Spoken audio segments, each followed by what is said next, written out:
ಕಾನೂನು ಬಿಟ್ಟು ನಾವು ಮಾಡೋಕ್ಕಾಗಲ್ವಲ್ಲ.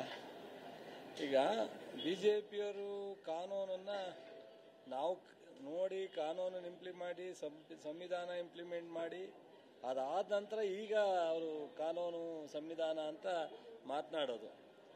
ಸಂವಿಧಾನವನ್ನು ಜಾರಿಗೆ ತಂದವರು ಕಾಂಗ್ರೆಸ್ ಪಕ್ಷ ಮತ್ತು ಕಾಂಗ್ರೆಸ್ ಪಕ್ಷ ಎಲ್ಲ ಸಮಾಜವನ್ನು ಒಟ್ಟಿಗೆ ತಗೊಂಡೋಗಿರ್ತಕ್ಕಂಥದ್ದು ಮತ್ತು ಅಭಿವೃದ್ಧಿ ವಿಚಾರದಲ್ಲಿ, ರಿಸರ್ವೇಷನ್ ವಿಚಾರದಲ್ಲಿ ಮತ್ತು ಪಂಚಾಯತ್ ರಾಜ್ಯ ರಿಸರ್ವೇಷನ್ನು ಎಲ್ಲವೂ ಕಾಂಗ್ರೆಸ್ ಇಂಪ್ಲಿಮೆಂಟ್ ಮಾಡಿದ್ದು. ಅವರಿಗೆ ಈಗ ಅಸೆಂಬ್ಲಿನಲ್ಲಿ ಏನು ಕ್ವಶನ್ ರೈಸ್ ಮಾಡಬೇಕು ಅಂತ ಪಾಪ ಅವ್ರಿಗೆ ಗೊತ್ತಾಗ್ತಾ ಇಲ್ಲ, ತಡಬಡಾಯಿಸ್ತಾ ಇದ್ದಾರೆ. ನಮ್ಮ ಮುಖ್ಯಮಂತ್ರಿಗಳಿಗಿರ್ತಕ್ಕಂಥ ಅನುಭವ, ಅವರ ಎಕ್ಸ್ಪೀರಿಯನ್ಸ್ನಲ್ಲಿ ಅವ್ರ ಕೈಲಿ ಪಾಪ ಅಪೋಸಿಷನ್ ಲೀಡರ್ ಆಗಲಿ ಅಲ್ಲಿರ್ತಕ್ಕಂಥ ನಾಯಕರುಗಳಾಗಲಿ ಅಸೆಂಬ್ಲಿನಲ್ಲಿ ಪ್ರಶ್ನೆ ಕೇಳ್ತಕ್ಕಂಥದ್ದಕ್ಕೆ ತಡಸಾಡುವಂಥ ಪರಿಸ್ಥಿತಿನಲ್ಲಿ ಇವತ್ತು ರಾಜ್ಯಪಾಲರ ಭಾಷಣದಲ್ಲಿ ನಾವು ನೋಡಿದ್ದೀವಿ. ಸೊ ನಾವು ಈ ಬಜೆಟ್ ಚರ್ಚೆ ನೋಡಿದ್ದೀವಿ, ಪಾಪ ಅವರ ಬಿಟ್ಟದ್ದವ್ರಿಗೆ.